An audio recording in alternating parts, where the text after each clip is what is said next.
Begin now. Okay, good afternoon. We appreciate you coming to the press conference on such short notice. My name is Vic Rosenthal. I'm the Executive Director of Jewish Community Action.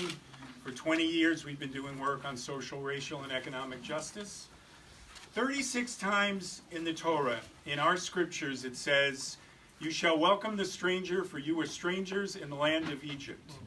Apparently, the president doesn't know anything about this scripture because his executive orders of today have already taken us away from the holy book.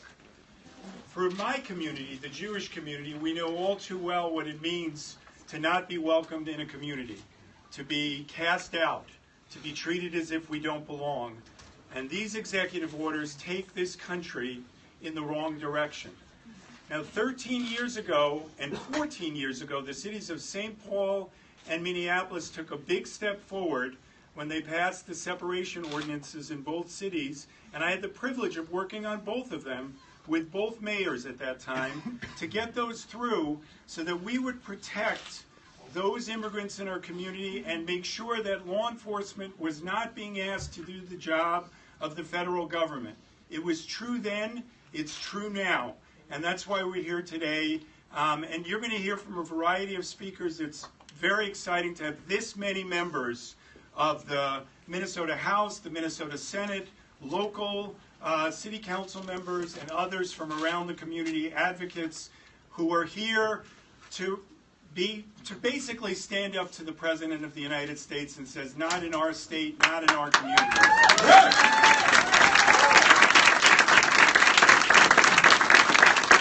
So, with all these speakers, I know they're going to be on their best behavior to speak briefly, but we're going to start off with Representative Carlos Mariani.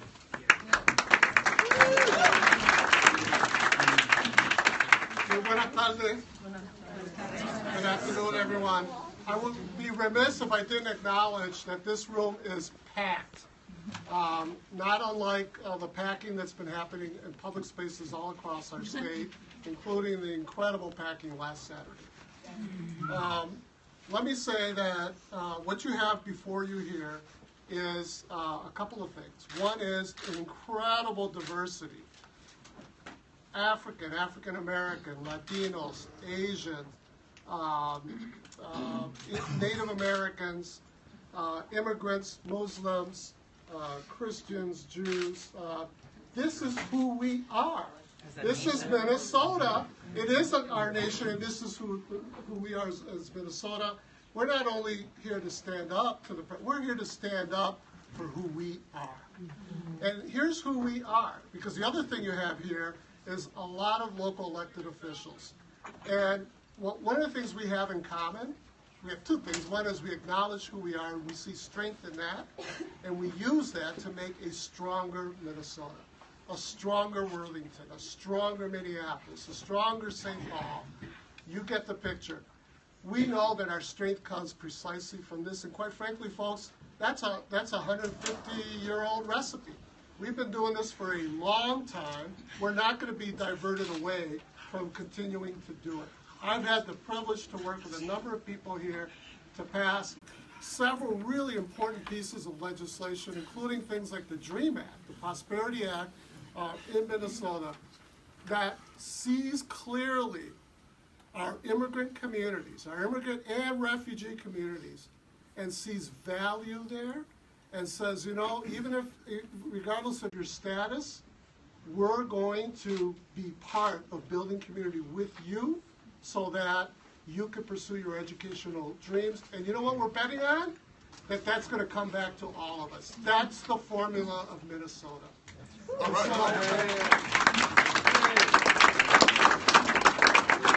so for close, let me just say, and we have folks who speak specifically about some of the executive orders that came out today. We suspect there'll be others that will come. We're greatly, greatly, greatly disturbed and concerned and alarmed that those are going to undo what we do here in Minnesota. And we're here to say that we are going to stand up to that.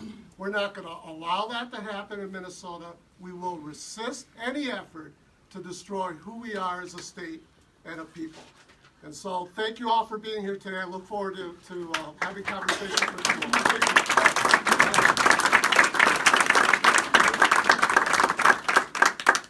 Thank you. Thank you, Representative Mariani. Next, two speakers coming together are Representative Ilhan Omar and Jelani Hussein from the Council of American Islamic Relations. Good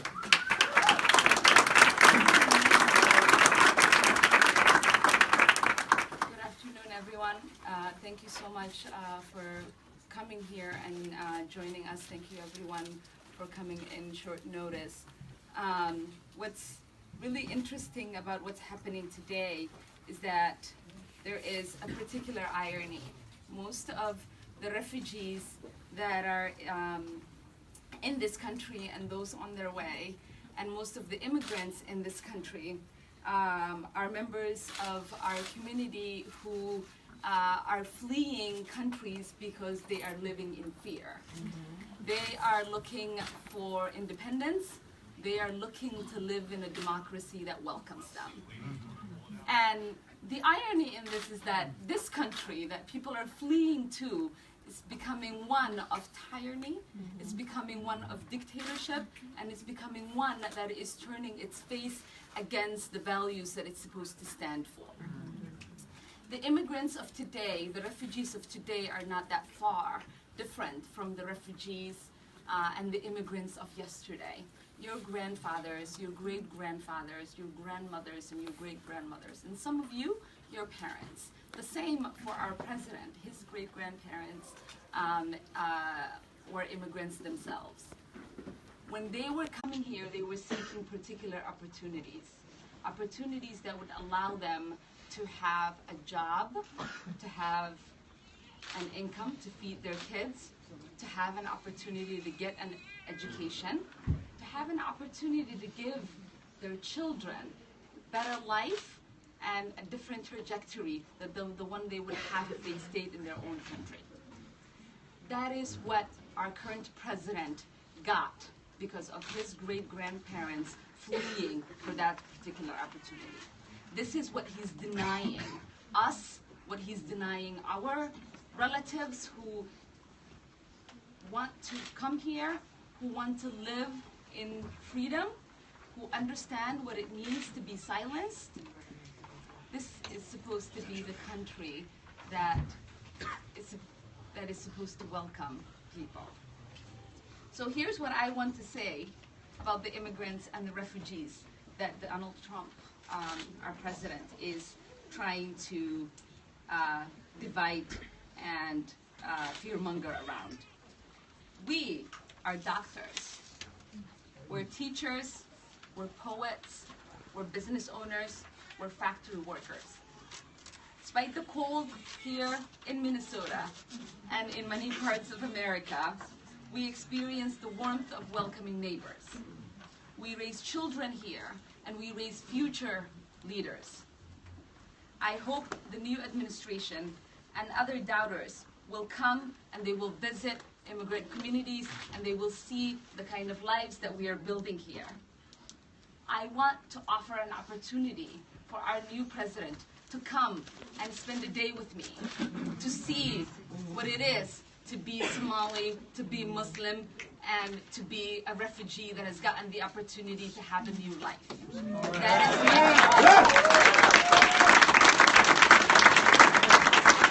and he takes me up on my offer. Thank you.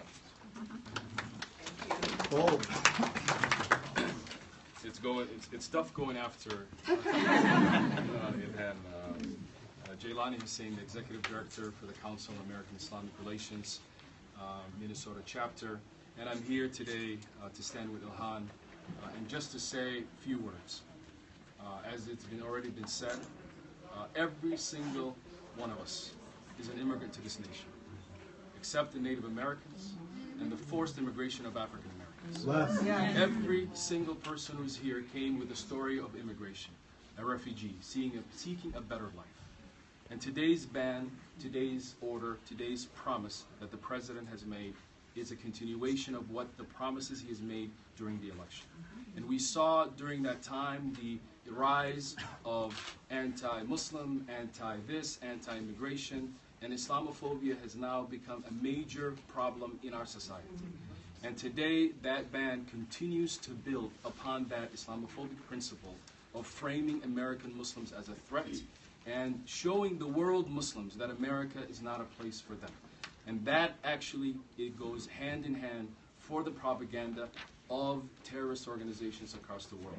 We are giving them enough ammunition to continue to recruit, a challenge that we all are facing and a challenge that we all need to overcome. This ban is something that I think affects all of us, even though it affects people here in Minneapolis who have been waiting for family members to come. We have many people who come every single day to this country. Many people who look all over the world to this country for guidance, to this world, to this country, to seek that democracy that we are trying to teach the rest of the world. And so today is a dark day, but I know tomorrow will be a bright day because I want to wake up every single person in this country who believes in the democracy, who believes that this land has always been a home for people all over the world, to stand up once again, to march on the streets, to call for the country that we all have been promised for and our generations have died for, to fight for a country that is welcoming, a country that welcomes every single person, just like me and my family. And so we must stand forward, and I want to just be very clear. The order that President Trump made today was a clear attack again on the Muslim community and the religion of Islam. And that does not make our country safe. Instead, it makes our country even weaker. We are safer when we are together. We are safer when we are united and one nation.